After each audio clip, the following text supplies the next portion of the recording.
जी, तो ये हमने पढ़ा कि डिमांड और मार्जिनल रेवेन्यू कर्व जो होते हैं, या डिमांड कर्व और मार्जिनल रेवेन्यू कर्व जो मोनोपोली के हैं, उनकी क्या क्या खसूसियात हैं और किस तरह से वो जो है ग्राफ पे ड्रॉ होते हैं, और उनके बारे में हमने रीड किया। अब हम ये देखेंगे मोनोपोली का प्रॉफिट मैक्सिमाइजेशन का पॉइंट कहाँ होता है। जैसे कि कंपेटिटिव फर्म मार्केट में हमने देखा था कि उनका जो प्रॉफिट मैक्सिमाइजेशन का पॉइंट होता है वो होता है जहाँ पे M R marginal revenue is equal to M C marginal cost.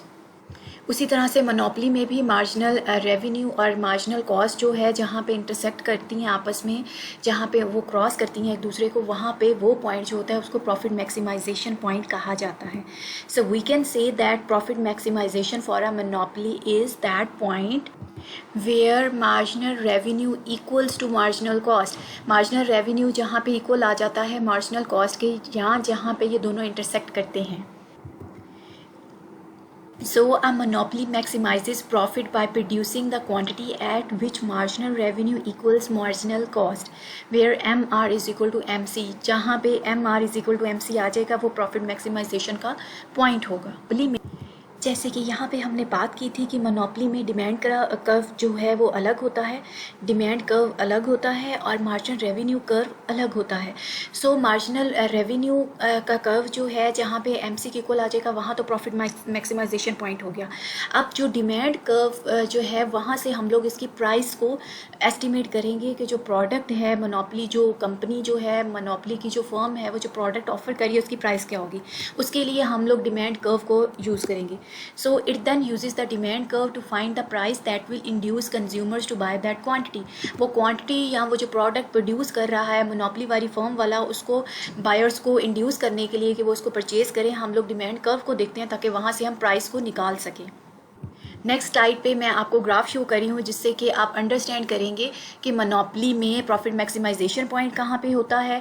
ठीक है, ये सबसे पहले मैंने मार्जिनल कॉस्ट कर्व ड्रॉ किया है। मार्जिनल कॉस्ट कर्व जहाँ पे मार्जिनल रेवेन्यू को इंटरसेक्ट करता है, या मार्जिनल रेवेन्यू जहाँ पे मार्जिनल कॉस्ट को इंटरसेक्ट करता है, वो पॉइंट क्या कहलाता है, profit maximisation for a monopoly.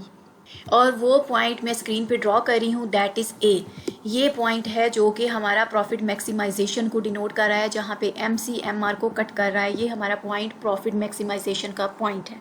अब हमने बात की थी जो डिमांड कर्व होता है वो स्टार्ट यहाँ से ही होता है, लेकिन वो मार्जिनल रेवेन्यू के ऊपर होता है। सो अब इस पॉइंट ए की अगर हम बात करें तो ये इंटरसेक्शन है जहाँ पे marginal revenue curve marginal cost curve को इंटरसेक्ट कर रहा है, और ये डिटरमिन करता है प्रॉफिट मैक्सिमाइजेशन क्वांटिटी। यहाँ से प्रॉफिट मैक्सिमाइजेशन क्वांटिटी भी आएगी, ठीक है। और प्राइस के लिए हम लोग डिमांड कर्व देखेंगे। ये मैंने डिमांड कर्व स्क्रीन पे ड्रॉ किया है जो कि हमने बात की थी कि मार्जिनल रेवेन्यू कर्व से ऊपर होता है, ठीक है। अब डिमांड कर्व को हम लोगों ने इस तरह से देखना है, जहाँ पे ये इक्विलिब्रियम आया उसके ऊपर ही देखेंगे कि कहाँ पे हमारी डिमांड कर्व को जाके वो क्वांटिटी, ये जो क्वांटिटी मैक्स है वो टच कर रही है, यानी कि बी पॉइंट पे। अब बी वाले पॉइंट जो है वो मोनोपोली प्राइस होगी, इसके अगेंस्ट वाली प्राइस नहीं होगी मोनोपोली प्राइस। जो पॉइंट ए के अगेंस्ट वाली प्राइस होगी वो मार्केट में होती है कंपेटिटिव फर्म के लिए, ठीक है। जो मोनोपोली की मार्केट होती है या मोनोपोली फर्म के लिए जो प्राइस होती है वो वहाँ से हम लोग लेते हैं डिमांड कर्व से, इस वाले कर्व से। और वो बिल्कुल जो इंटरसेक्शन जो क्वांटिटी मैक्स आई होती है उसके ऊपर जो पॉइंट जाता है, जिसको हम यहाँ से लिंगर ऑन करते हैं, जाके वो जहाँ पे मीट करेगा डिमांड कर्व पे, वहाँ पे मोनोपोली की जो प्राइस आएगी वो हम लोग कोट करेंगे, ठीक है। ये क्या है, डिमांड कर्व हमें शो कर रहा है price that is consistent with that quantity. और वो क्वांटिटी कौन सी है, ये क्वांटिटी मैक्स, जो मैक्सिमम क्वांटिटी एक फर्म ने प्रोड्यूस करनी है, ठीक है। ये बात थी हमारे पास प्रॉफिट मैक्सिमाइजेशन की और कॉस्ट की, जो कि मोनोपोली वाला जो है वो यूज़ करके प्राइस को एक्सट्रैक्ट करता है। अगर ग्राफ की एक्सप्लेनेशन की बात करें तो सबसे पहले ये होगा कि मोनोपोलिस्टिक जो फर्म है वो डिसीजन कैसे लेगी कि उसको कितना प्रोड्यूस करना चाहिए, ठीक है। ये हम लोग उसी तरह से देखेंगे। सबसे पहले स्क्रीन पे जो मैंने एक कोटेशन लिखी हुई है वो देखिएगा। ये जो एक इक्वेशन है, एट Q1 का जो पॉइंट है वहाँ पे MC लेस है MR के।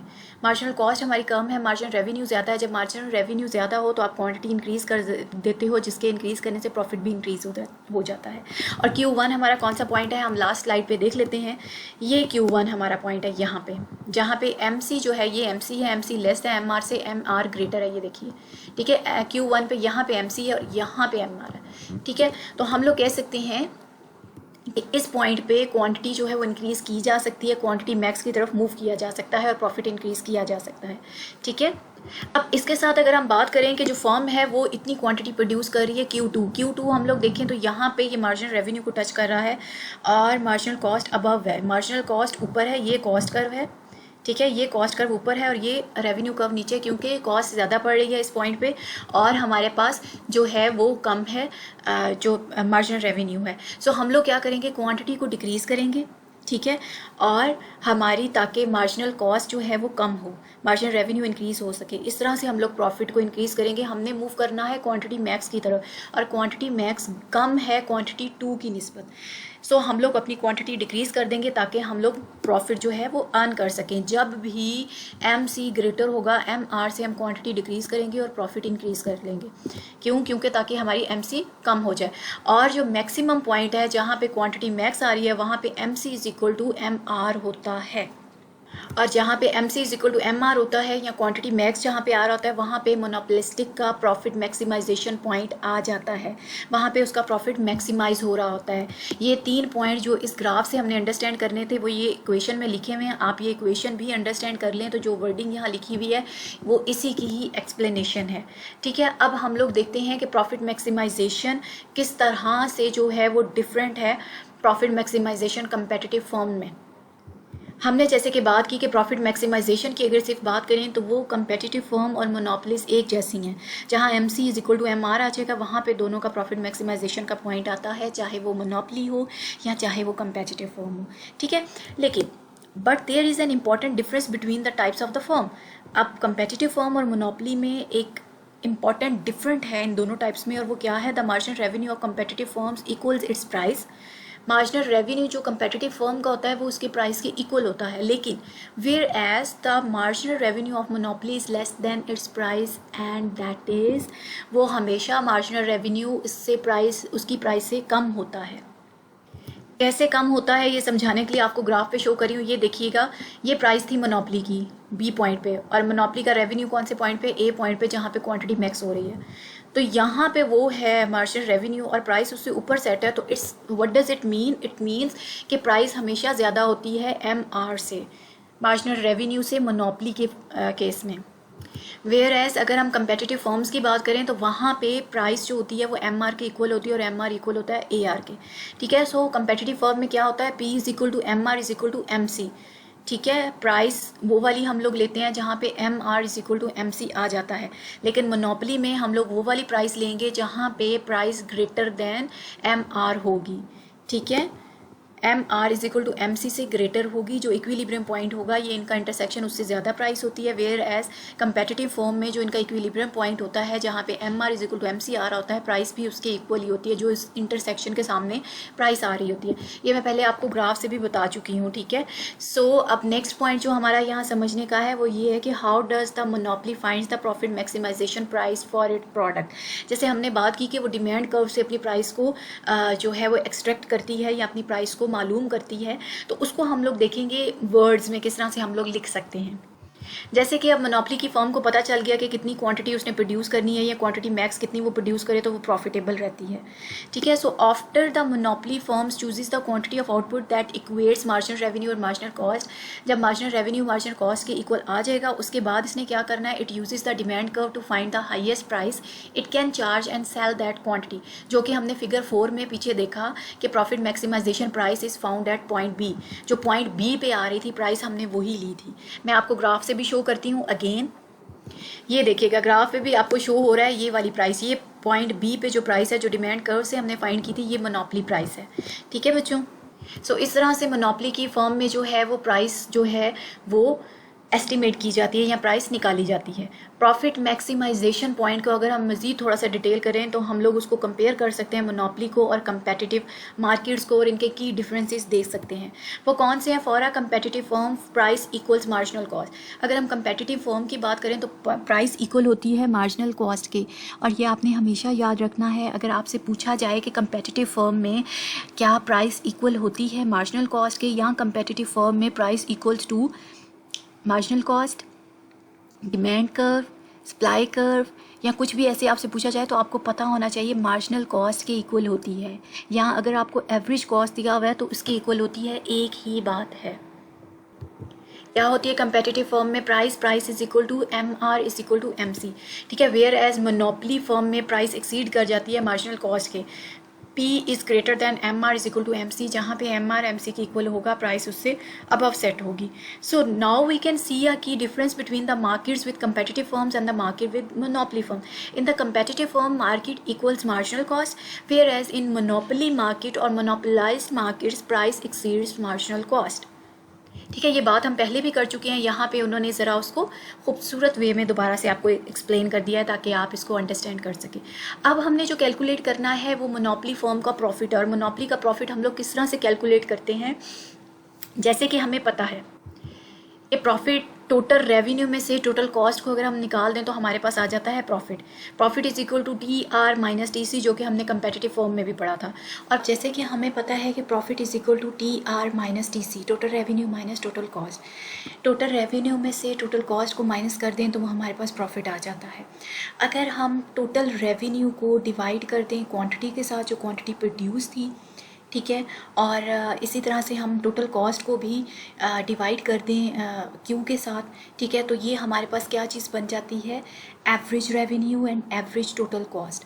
एवरेज रेवेन्यू हमारा प्राइस के इक्वल भी होता है, जब ER डिवाइडेड बाय Q होगा तो ये AR बन जाएगा, एवरेज निकल आएगी ना जब क्वांटिटी से डिवाइड करते हैं, तो इसको हम P भी लिख सकते हैं। इसी तरह जब टोटल कॉस्ट को हमने क्वांटिटी से डिवाइड किया तो हमारे पास एवरेज टोटल कॉस्ट आ गई, ठीक है। ये Q से मल्टीप्लाई इन्होंने किया हुआ ताकि इक्वेशन हमारी बैलेंस रहे कि यहाँ मल्टीप्लाई किया तो यहाँ डिवाइड किया है तो यहाँ मल्टीप्लाई, ठीक है। तो बात ये यहाँ पे समझाने की कोशिश कर रहे हैं कि प्रॉफिट मोनोपली का किस तरह से निकलता है, प्राइस में से एवरेज टोटल कॉस्ट निकाल दें, ठीक है, तो बाकी जो हमारे पास चीज़ बचती है उसको अगर हम क्वांटिटी से मल्टीप्लाई करें तो हमारे पास निकल आता है मोनोपली का प्रॉफिट।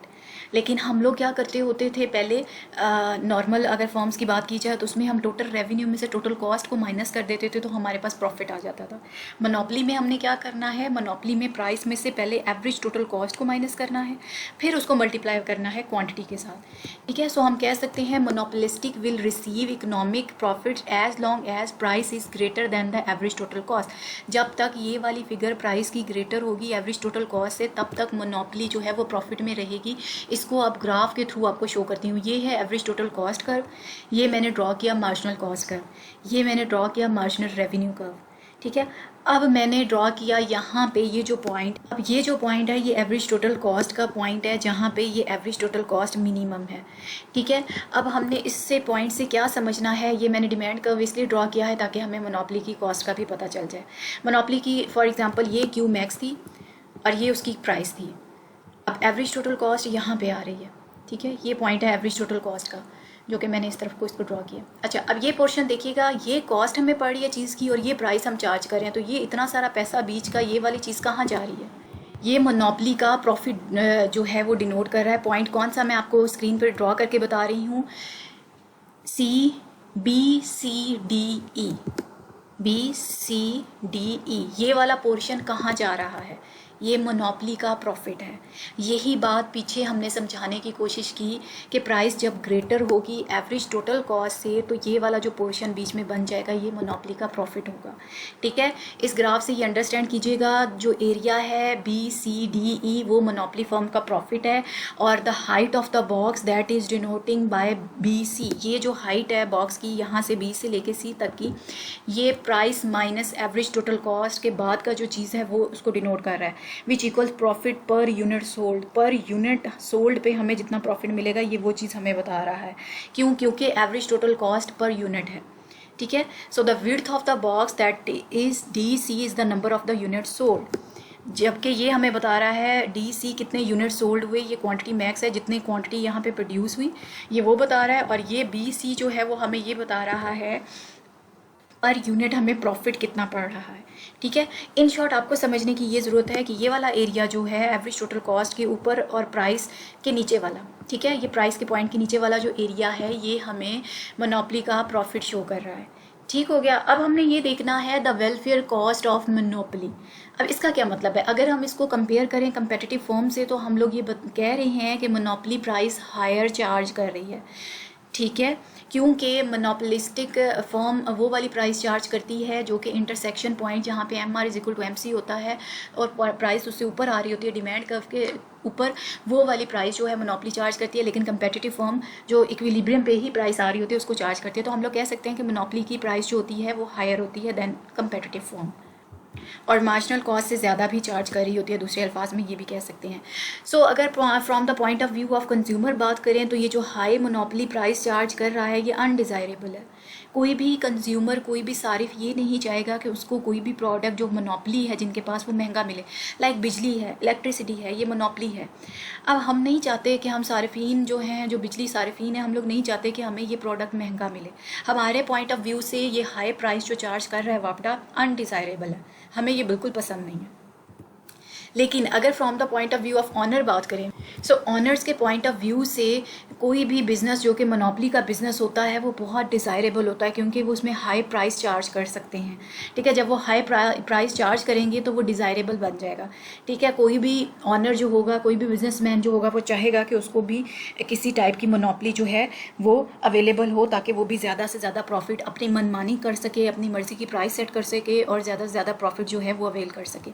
ठीक है, अब हम अगर देखें तो एफिशिएंट लेवल ऑफ आउटपुट अगर हम देखना चाहें, सबसे पहले देखिएगा जैसे कि हमने बात की थी कि एफिशिएंट क्वांटिटी जो है वो हमें डिमांड से पता चलती है कि किसी चीज़ की कितनी डिमांड है, कितनी एफिशिएंसी है क्वांटिटी में।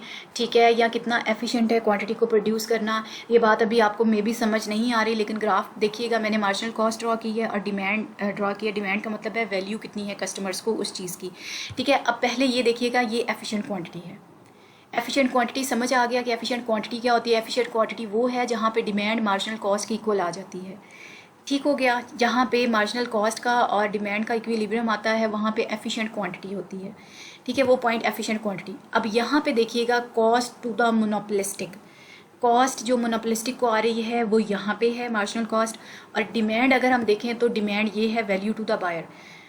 यहाँ पे कॉस्ट इतनी है और लोग इतना उसको डिमांड कर रहे हैं क्योंकि उनके पास वैल्यू ज़्यादा है, डिमांड उस चीज़ की ज़्यादा है, इट्स मीन के बायर उसकी वैल्यू ज़्यादा कर रहे हैं, वो वैल्यूएबल है। ठीक है, value to the buyers is greater than the cost to the seller. जो कॉस्ट सेलर को पड़ रही है वो कम है, लेकिन जो वैल्यू उसको बायर दे रहे हैं वो ज़्यादा दे रहे हैं। ठीक है, सेलर को उसकी प्रोड्यूस करने की कॉस्ट कम पड़ रही है, यानी कि कम कीमत में वो ज़्यादा वैल्यू वाली चीज़ प्रोड्यूस कर रहा है जो कि कस्टमर जिसको वैल्यू कर रहे हैं। अब अगर इस कंपैरिजन को हम लोग इस तरफ लेके आए राइट साइड पे, तो यहाँ पे देखिएगा cost to the monopolistic is high. Red वाला एरो कॉस्ट को शो कर रहा है, दोबारा से ड्रॉ करती हूँ, ये देखिएगा यहाँ पे इस लेवल पे देखें तो ये कॉस्ट कर्व है, ये हाई है मार्जिनल कॉस्ट कर्व, और डिमांड नीचे है। वैल्यू देखें तो कस्टमर की ये है। तो इससे हमें क्या पता चला कि value to the buyers is less than the cost to the seller. Cost seller को उस चीज़ की बनाने की बहुत ज़्यादा पड़ रही है और कंज्यूमर्स को उसकी वैल्यू बहुत कम है। सो ये हमारे पास क्या शो कर रहा है, जब इस पॉइंट पे अगर हम थे तो इन चीज़ों को समझने की ज़रूरत क्या है, हमें इससे क्या अंडरस्टैंड करना है। नेक्स्ट ग्राफ पे देखिएगा, यहाँ डेड वेट लॉस का लफ्ज़ आ रहा है। अब डेड वेट लॉस कैसे आएगा? Because a monopoly sets its price above than marginal cost, it places a wedge between the consumers willingness to and the producers cost. Monopoly अपनी प्राइस मार्जिनल कॉस्ट से above set करती है, जिसकी वजह से एक वेज आ जाता है, मीन एक ब्लॉक आ जाता है। कंज्यूमर क्या ख़रीदना चाह रहे हैं या कंज्यूमर कितना पे करना चाह रहे हैं, और प्रोड्यूसर को कितनी कॉस्ट पड़ रही है। या दूसरे अल्फाज में अगर हम कहें तो कंज्यूमर किसी चीज़ के लिए कितनी वैल्यू रखता है और उसके लिए कितने पैसे पे करना चाहता है, और प्रोड्यूसर को कॉस्ट उस चीज़ की बनाने पे कितनी पड़ रही है। इन दोनों को कंपैरिजन किया जाए तो इन दोनों के दरमियान में मोनोपोली वाले एक वेज रख देते हैं। लोग जो होते हैं उसके लिए कम पे करना चाह रहे होते हैं, लेकिन मोनोपोली वाले प्राइस हाई सेट करते हैं, जिसकी वजह से एक डिफरेंस क्रिएट हो जाता है। हम बिजली सस्ते दामों लेना चाहते हैं, लेकिन वापडा की तरफ से बिजली आए दिन बढ़ाई जा रही है, तो क्या बीच में एक वेज क्रिएट किया जा रहा है। ठीक है, so this wedge causes the quantity sold to fall short of the social optimum. अब ये जो वेज होता है, इससे क्या होता है कि जब बिजली महंगी होती है तो लोग बिजली कम यूज़ करना शुरू कर देते हैं। जो ज़रूरत की बिजली है वो तो इतनी गर्मी में डेफिनेटली यूज़ होती है, लेकिन ये ओवरऑल बात की जा रही है कि जब भी मोनोपोली वाला कोई चीज़ की प्राइस बढ़ा देगा तो लोग उसको परचेज़ करना कम कर देंगे। ठीक है, इसको अगर हम ग्राफ के थ्रू समझें तो सबसे पहले डिमांड कर्व ड्रॉ किया, फिर मार्जिनल रेवेन्यू कर्व, ठीक है, और ये मार्जिनल कॉस्ट कर्व है। हमने बात की कि ये एफिशिएंट क्वांटिटी होती है जहाँ पे डिमांड कट कर रही होती है मार्जिनल कॉस्ट को, ठीक है। और हमने बात की कि जो मोनोपली की क्वांटिटी होती है वो होती है जहाँ पे मार्जिनल कॉस्ट और मार्जिनल रेवेन्यू आपस में इंटरसेक्ट कर रहे होते हैं। ये वाला पॉइंट मोनोपली की क्वांटिटी है, लाइक क्वांटिटी मैक्स भी इसको कहते हैं, और ये प्राइस वो है जो मोनोपली वाले चार्ज कर रहे हैं। अब आपने देखा कि एफिशिएंट क्वांटिटी जो है वो ये वाली है, ठीक है, और मोनोपली इतनी क्वांटिटी प्रोड्यूस कर रहा है, यानी कि क्वांटिटी ये मोनोपली की और ये एफिशिएंट है, कि इसमें कितना फ़र्क है। क्वांटिटी कम प्रोड्यूस कर रहा है और प्राइस हाई रख रहा है, यानी कि तरसा तरसा के थोड़ा थोड़ा प्रोडक्ट दे रहा है, बिजली भी कम दे रहा है और पैसे भी ज़्यादा चार्ज कर रहा है। आपको पता है कि जब बिजली का बहरान ज़्यादा था, जब बहुत ज़्यादा लोड शेडिंग होती थी, तो उसके अकॉर्डिंग ही प्राइस भी बहुत ज़्यादा इंक्रीज़ कर दी गई थी। तो वही बात अब यहाँ पर भी देखने में आ रही है। अब ये जो एरिया मैंने ड्रॉ किया है, जो एफिशिएंट क्वांटिटी से लेके मोनोपली की क्वांटिटी के दरमियान ये जो पिंक शेडेड एरिया है, ये क्या डिनोट कर रहा है? ये डेड वेट लॉस डिनोट कर रहा है। ये लॉस है। अगर इतनी बिजली पैदा की जाती, मतलब ज़्यादा पैदावार की जाती, तो ये इतना ज़्यादा प्रॉफिट आ जाना था, जो कि अब उन्होंने ये ज़्यादा प्रोड्यूस नहीं की और यहाँ तक क्वांटिटी प्रोड्यूस की है, जिसकी वजह से ये सारा चीज़ जाती रही, ये तो चीज़ बनी ही नहीं और ये सेल ही नहीं हुई, तो ये सारा प्रॉफिट लॉस हो गया। तो इसको हम लोग क्या कहेंगे? Dead weight loss. जैसे कि हमने बात की थी, डेड वेट लॉस होता है टोटल सरप्लस में कमी वाक़या होना, ठीक है, उसको हम लोग डेड वेट लॉस कहते हैं। तो ये डेड वेट लॉस कहाँ से आया? ये डेड वेट लॉस आया हमारी इनएफिशिएंसी ऑफ मोनोपली की वजह से।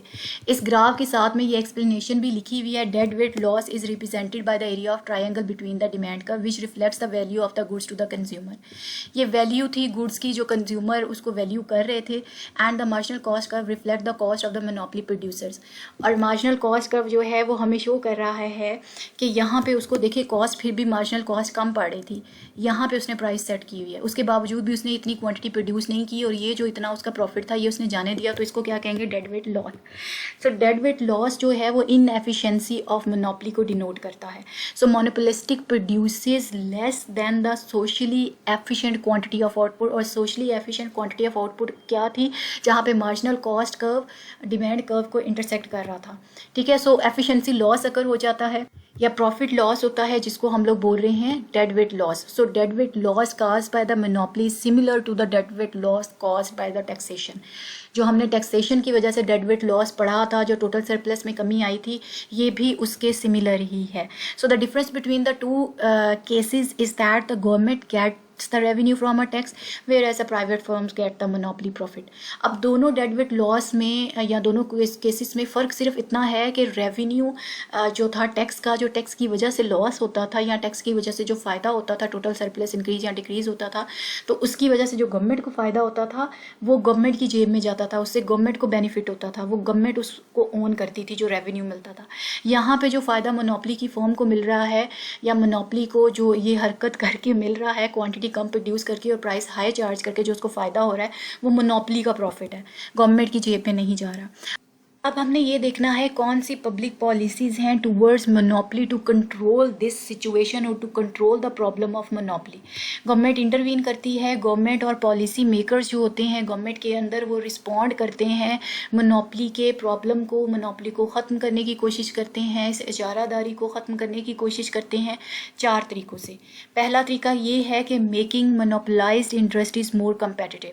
मोनोपली की जो फर्म्स हैं उनमें कंपटीशन पैदा करने की कोशिश करते हैं। कोई अगर कोई प्रोडक्ट प्रोड्यूस कर रहा है तो उस तरह की कोई और फर्म जो है वो इंट्रोड्यूस करवा देंगे, वो भी उसी तरह का प्रोडक्ट प्रोड्यूस करना शुरू कर देगी ताकि कंपटीशन पैदा हो सके। पहला ये हो गया, ठीक है। दूसरा होगा regulating the behaviour of monopolies. Monopolies का जो बिहेवियर है उसको रेगुलेट करेगी, उसका चेक एंड बैलेंस रखेगी गवर्नमेंट, ठीक है। रेगुलेशन इंट्रोड्यूस करवा देंगी, कुछ राइट्स, कुछ रूल्स, कुछ पॉलिसीज़। और थर्ड क्या होगा? Turning some private monopolies into public enterprise. कुछ अगर प्राइवेट मोनोपलीज हैं तो उनको पब्लिक एंटरप्राइज बना दिया जाएगा, पब्लिक मींस के गवर्नमेंट ओन कर दिया जाएगा। लाइक अगर वापटा था, ये प्राइवेटली पहले ओन कर रहा था, इलेक्ट्रिसिटी प्रोड्यूस कर रहा था, तो अगर पाकिस्तान की गवर्नमेंट इसको ओन कर लेती है, ठीक है, पाकिस्तान की गवर्नमेंट इसको परचेज़ कर लेती है, तो ये क्या बन जाएगा? ये पब्लिक एंटरप्राइज बन जाएगा। फिर जो गवर्नमेंट कहेगी वो वही करेगा। जैसे पीटीसीएल एक पब्लिक एंटरप्राइज था, उसको फिर प्राइवेटाइज कर दिया गया, अब प्राइवेट ऑनरशिप है उसकी, ठीक है। प्राइवेट फर्म जो है वो चला रही है क्योंकि प्राइवेटाइज हो गया था। हाँ, इसमें डिपेंड्स है कि कुछ शेयर्स प्राइवेटाइज हुए, कुछ नहीं हुए, मतलब इस तरह से मिक्स सिचुएशन चल रही है, जिसको सेमी गवर्नमेंट ऑन भी कह सकते हैं। अच्छा, 4th नंबर पे हमारे पास आता है डूइंग नथिंग एट ऑल, कि कुछ भी ना किया जाए, अगर मोनोपोली से इस तरह की कोई इजारादारी किसी ने कायम की हुई है तो गवर्नमेंट कुछ भी ना करे, गवर्नमेंट इंटरवीन ना करे। अब बारी बारी इसको हम देखेंगे। पहले हमने बात की कि कंपटीशन को इंक्रीज़ करना है, और कंपटीशन को कैसे इंक्रीज़ करना है मोनोपोली की फॉर्म में, विद एंटी ट्रस्ट लॉज। कुछ इस तरह के लॉज बनाएंगे, कुछ इस तरह के ऑर्डर्स निकालेंगे हम लोग, जो कि डिज़ाइन इस लिए किए जाएंगे कि मोनोपोली की पावर को डिक्रीज़ किया जाए। Anti trust laws are a collection of statutories order laws are which are designs to reduce और रिड्यूसिंग मोनोपोली पावर। ठीक है, मोनोपोली की पावर को रिड्यूस करने के लिए कुछ लॉज या ऑर्डर बनाए जाते हैं, कुछ सिचुएशंस जो इस तरह की क्रिएट की जाती हैं, एंटी ट्रस्ट लॉज जिनको बोलते हैं, ताकि हम मोनोपोली की पावर को डिस्ट्रॉय कर सकें। Anti trust laws give government various ways to promote competition. Anti trust laws जो हैं वो गवर्नमेंट को इस तरह के तरीके प्रोवाइड करते हैं जिससे कंपटीशन जो है वो बढ़ाया जा सके। They allow government to prevent mergers. इसके थ्रू, एंटी ट्रस्ट लॉ के थ्रू गवर्नमेंट जो है वो मर्जर्स को रोक सकती है। मर्जर होता है दो कंपनियों का इकट्ठे होके मिल के एक कंपनी बना लेना। जितना ज़्यादा कंपनियां आपस में मर्ज होती जाएंगी उतनी ज़्यादा कंपनियां कम होती जाएंगी, जितनी ज़्यादा कंपनियां कम होती जाएंगी मोनोपोली की तरफ सिचुएशन जाती जाएगी। मैनी सेलर्स और मैनी बायर्स वाला सीन नहीं रहेगा।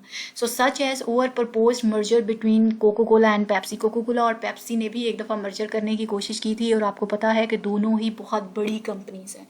तो गवर्नमेंट ने इसके अंदर इंटरवीन किया था और इनके मर्जर को स्टॉप कर दिया था, क्योंकि गवर्नमेंट को ये खदशा लगा था। गवर्नमेंट जो थी कि उसने इस वजह से ये किया था एंटी ट्रस्ट लॉज के थ्रू, क्योंकि इसका इकॉनमी पे बहुत बुरा असर पड़ना था। इनके पास आ जानी थी मोनोपोली। ठीक है, अब कोको कोला अलग ऑपरेट करे और पेप्सी अगर अलग ऑपरेट करे तो इससे क्या है, एक कंपटीशन की सूरत हाल रहेगी और प्राइसेस कंट्रोल में रहेंगी।